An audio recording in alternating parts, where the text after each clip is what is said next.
જીપીબીએસમાં મેં 11 લાખનું કર્યું હતું ત્યારે તો શું છે કીધું અત્યારે સ્ટોલ લખાવી દઈ કીધું પછી જોશું, પણ એટલી પબ્લિકનો ફ્લો આવ્યો હતો ત્યાં એટલે આ ફરે કીધું હવે મૂકવું નથી, આપણે એક લેવલે જે બ્રાન્ડ બનાવી છે તો એ ટાઇટલમાં જ બનશે એટલે કીધું આપણો ગોલ ત્યાં સફળ થશે, કારણ કે ગ્લોબલ લેવલનું બ્રાન્ડ એન્ડોર્સ થાય છે. ત્યારે અમને એક નાનો સ્ટોલ હતો તો 500 કરોડના ઓર્ડર મળ્યા હતા. અત્યારે હાલ 3000 કરોડના ઓર્ડર ચાલુ છે અને 10,000 કરોડની ઓર્ડર બુકની પાઇપલાઇન રનિંગમાં છે. વિધિન 6 મંથ જ્યાં એક્સપો આવશે ત્યાં 10,000 કરોડના ઓર્ડર બુક અમારી પાસે હશે. અત્યારે બધાનો સપોર્ટ છે, સારો છે. અત્યારે રિન્યુએબલ સેક્ટર આગળ છે. કાર્બન આજ પેરિસ સંધિ થઈ કે 2070માં કાર્બન ઘટાડવા માટે 0 કાર્બન કરવાનું છે.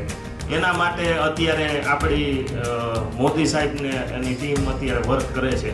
તો એના માટે અમે રિન્યુએબલ સેક્ટરમાં એકદમ જોરથી આગળ વધીએ છીએ.